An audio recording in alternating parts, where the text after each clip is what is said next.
Здравейте! Аз съм Емо Двете Елши и днес ще ви покажа моя хелоуински албум. Първо, честит Хелоуин на всички! Надявам се, че се забавлявате и сте си измислили страхотни костюми и страхотна украса за дома.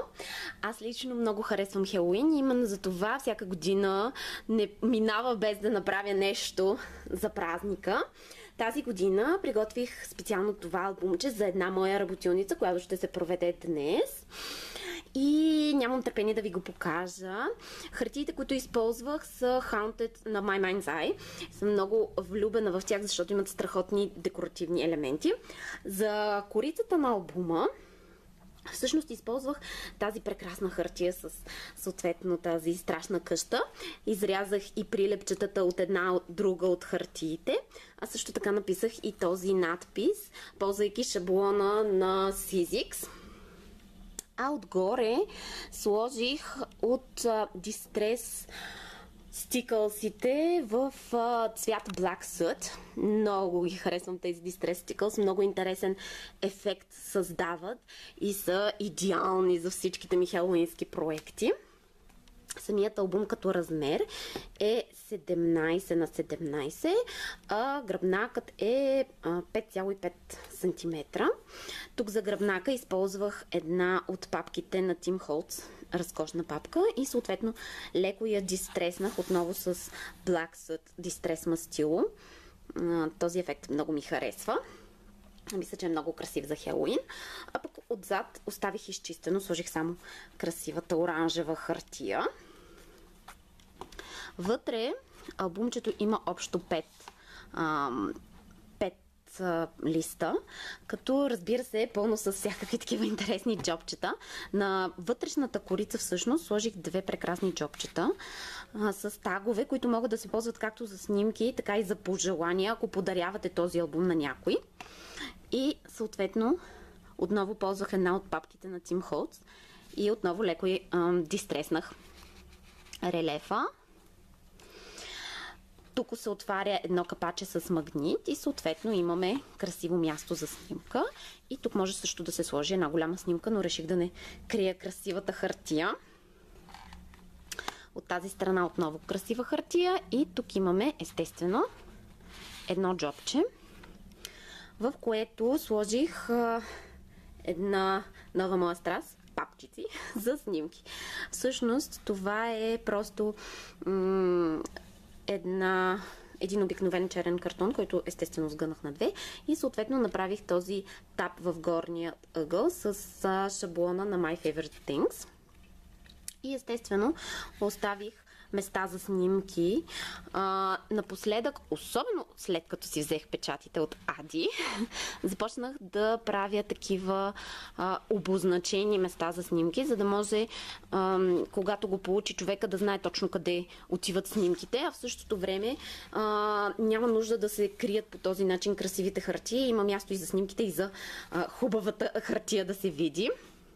От другата страна, страничката е така наречената половинка джоб, което много ми харесва, защото тук всъщност влиза отново една такова папчица за снимки.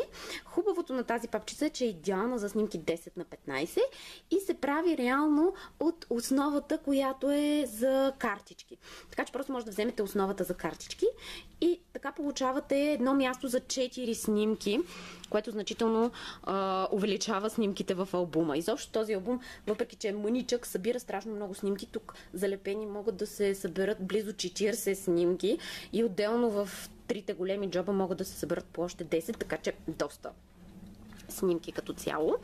Тук надписът направих по малко по-различен начин. Първо сложих насипен брокат, а след това отгоре сложих Glossy Accents, което го прави още по-лъскав брокат и освен това го запечатва, така съм сигурна, че няма да падне и няма да се изтрие с времето. Освен това го прави още по-лъскав, което е допълнителен бонус. Продължаваме с следващата страничка, която е тип водопад. Тук отново идеално могат да влязат пък снимките 9 на 13. И тъй като самата страница е 16 см и тук 13 всъщност ми остава, аз просто сложих отстрани една лентичка, дизайнерска хартия. Отново хем начин да си използвате всички парчета, останали от дизайнерските хартии, хем в същото време да има прекрасно място, където да сложите и снимките си. Ето тук тази хартия, всъщност хартията, от която изрязах прилепчетата. Изключително красива, много ми харесва. Отгоре отново имаме едно джобче, пак с такава папчица. И отново се повтаря тук тази половинката страничка с място за снимки. А пък тук имаме едни елементи, които са вече за 10 на 15 снимки. Хубавото на този албум е, че влизат и 9 на 13, и 10 на 15, което е много удобно. Тук имаме това, което е място за 2 снимки. А от тази страна пък имаме този елемент разгъващ се. И имаме всъщност място за 4 снимки. Отново тук едни прекрасни брокатени цифри. И на задната корица не можах да се сдържа. По принцип това е идеално място за една голяма снимка, но аз не можах да се сдържа да не напиша Happy Halloween. И съответно на буквичките отгоре сложих Glossy Accents, за да изпъкнат повече. А пък тук това е един шаблон на Tim Holtz, който отново минах с Glossy Accents, за да изглежда в тон с надписа. За финал оставих най-готината новина. Много ми се искаше този Хелоуин да направя нещо специално и да зарадвам някоя от вас. Затова ще дам този албум на томбола.